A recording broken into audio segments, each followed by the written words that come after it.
La palabra de Dios es siempre sorprendente, porque muchas veces no corresponde con la lógica de los hombres.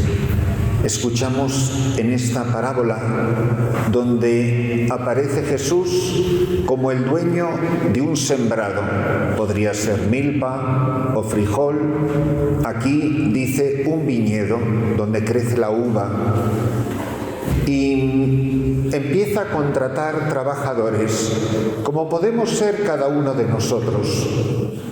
Y es verdad que a la amistad con Cristo todos hemos venido en momentos diferentes de mi vida. Yo entré en el seminario con 15 años y el Padre Francisco con más de 35. Y los dos hoy somos trabajadores en la viña del Señor, pero nos contrataron a diferentes horas. El regalo más grande no es el denario, no es la paga. La tristeza de esos trabajadores es que no se dieron cuenta que la paga era trabajar junto a Jesús. Para ellos lo importante era solo la paga del dinero. Pero la verdadera paga es la inmensa suerte, la inmensa gracia de haber vivido junto al Señor. Esa es la paga que vale de veras. Por eso, los que fueron contratados a la primera hora y que pasaron más tiempo junto a Jesús, deberían de haberse sentido dichosos y privilegiados por haber podido trabajar durante más horas o más años junto al Señor Jesús y no mirar esa recompensa material que les ofrecían. O dicho de otra manera, el denario, la moneda, es Cristo. Por eso es mucho más grande la paga del que trabajó a la primera hora, porque tuvo la inmensa gracia. Pero al final, ¿por qué a todos le dan la misma moneda? Muy sencillo, porque la paga es la misma: haber trabajado junto a Jesús, haber estado a su lado. Miren, el trabajador de la viña que menos ha trabajado es el buen ladrón.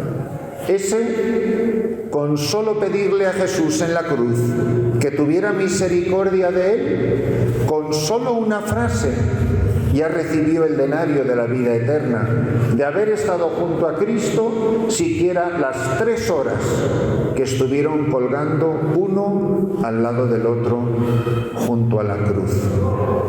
Y así, ese recibió lo mismo que el que fue amigo de Cristo desde pequeñito, desde joven. Porque al final, si llegaste antes o llegaste después, da igual. ¿Qué más da en el cielo? ¿Cuánto tiempo pasaste aquí en la tierra al lado del buen Dios? Yo les invito a que piensen, si de verdad estamos viviendo la vida convencidos de que la recompensa es levantarse cada mañana y pensar, soy de Cristo, me ha contratado, me ha llamado por mi nombre y vivo y trabajo junto a Él. Pero no puedo dejar pasar por alto la primera lectura y el Salmo. En la primera lectura, Yahvé Dios está muy enfadado. Y Dios se enfada. No se enfada con ustedes, el pueblo santo de Dios. Este famoso pasaje del profeta Ezequiel nos habla de los malos pastores que las han dispersado a las ovejas por falta de pastor y se han convertido en presa de todos los animales salvajes. Y miren cómo Dios mira a la gente de este mundo y dice, mi rebaño anda errante por todas partes, por los montes y las colinas. Vamos, que parece que lo escribieron para los que vivimos aquí. Mi rebaño anda disperso por toda la superficie de la tierra y no hay nadie que se preocupe de él, nadie que lo busque. Y entonces Dios, que se enfada, dice: por eso, pastores, escuchen la palabra de Dios. Dios se enfada, pero no con ustedes, se enfada con los sacerdotes. Les dice: por eso, pastores, escuchen la palabra de Dios. Porque ¿cuál es el problema de los pastores? Que se creen que las ovejas son suyas. Mi parroquia, mi pueblo, mis feligreses, como que mi. No es tuyo. Cuando Dios ve a Israel en Egipto, le dice a Moisés: he visto la opresión de mi pueblo, no de tu pueblo, aunque tú seas de ese pueblo. El pueblo no le pertenece a Moisés y no le pertenece a los pastores, ni a los obispos, ni a los sacerdotes. Ustedes no son el pueblo de Christopher, son el pueblo santo de Dios. Y es muy importante acordarse de que nadie es dueño de nadie, que todos somos servidores. Y miren cómo dice, molesto: por eso, pastores, escuchen la palabra del Señor. Mi rebaño ha sido expuesto al pillaje y se ha convertido en presa de todos los animales salvajes por falta de pastor. Pues mis pastores no se preocupan por mi rebaño. Se apacientan a sí mismos, se meten en el bolsillo el dinero del pueblo. Los malos sacerdotes. Pues mis pastores no se preocupan de mi rebaño, se apacientan a sí mismos y no apacientan a mi rebaño. Dios ve que al pueblo los sacerdotes lo tratan mal. Entonces Dios tiene que pensar en una solución. ¿Y cuál es la solución?